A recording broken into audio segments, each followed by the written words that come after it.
Perkerasan kaku atau rigid pavement merupakan jenis struktur perkerasan yang digunakan dalam pembangunan konstruksi jalan.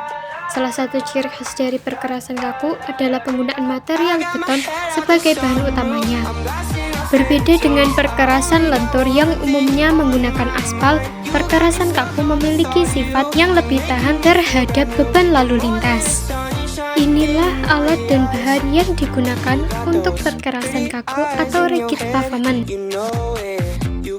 Selanjutnya adalah tahapan-tahapan pembuatan jalan perkerasan kaku atau rigid pavement.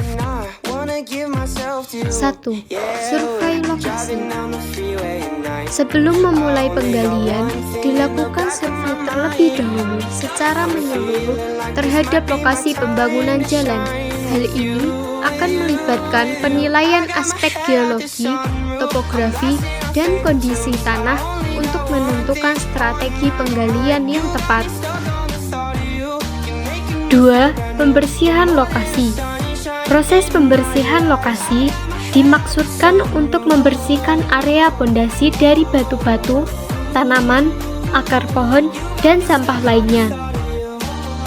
Jika tidak dibersihkan, maka jalan raya akan mudah mengalami kerusakan seperti retak, erosi, dan sebagainya. 3. Perataan dan pemadatan tanah. Proses selanjutnya adalah perataan dan pemadatan tanah yang sudah bersih. Proses ini bertujuan untuk memberikan tekstur tanah yang kuat. Pada proses pemadatan, menggunakan roller, kontraktor akan menyiramkan air untuk menjaga tanah dari keretakan. Kelebihan tanah pada proses ini akan dibuang ke tepi jalan untuk membangun drainase sebagai aliran air. Pengangkutan tanah juga akan dilakukan ke tempat lain dengan menggunakan truk. Tanah padat harus memiliki ketinggian yang setara agar tidak terjadi erosi dan genangan air.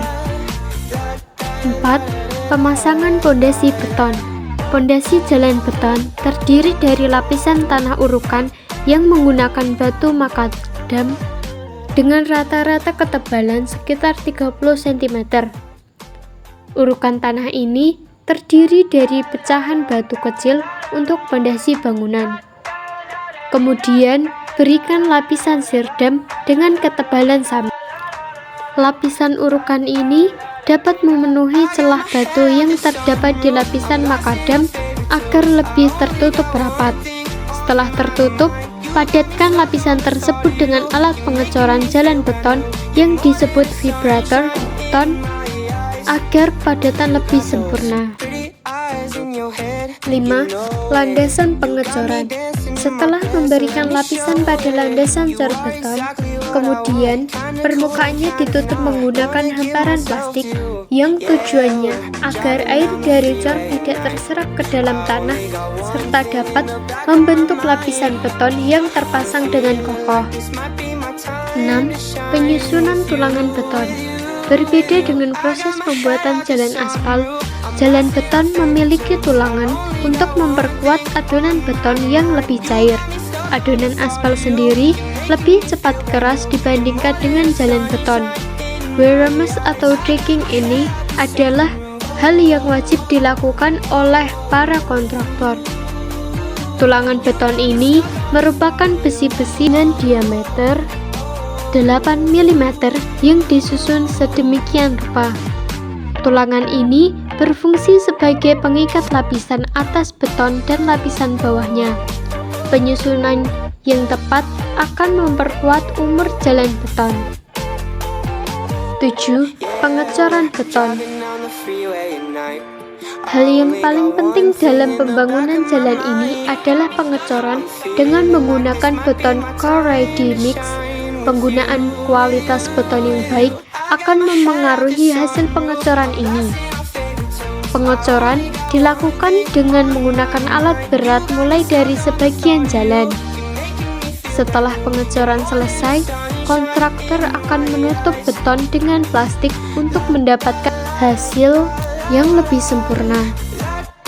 Pemadatan adonan ini menggunakan alat bernama vibrator untuk menutup rongga-rongga yang terdapat di dalam adonan. Langkah yang terakhir adalah melakukan penyiraman adonan dengan air secara terus-menerus. Penyiraman ini dimaksudkan untuk menghindarkan beton dari dehidrasi. Setelah itu, beton akan didiamkan hingga benar-benar kering dan layak untuk dilewati kendaraan. Berikut ini adalah jenis-jenis perkerasan kaku atau rigid pavement. Selain itu, perkerasan kaku atau rigid pavement juga memiliki kelebihan sebagai berikut.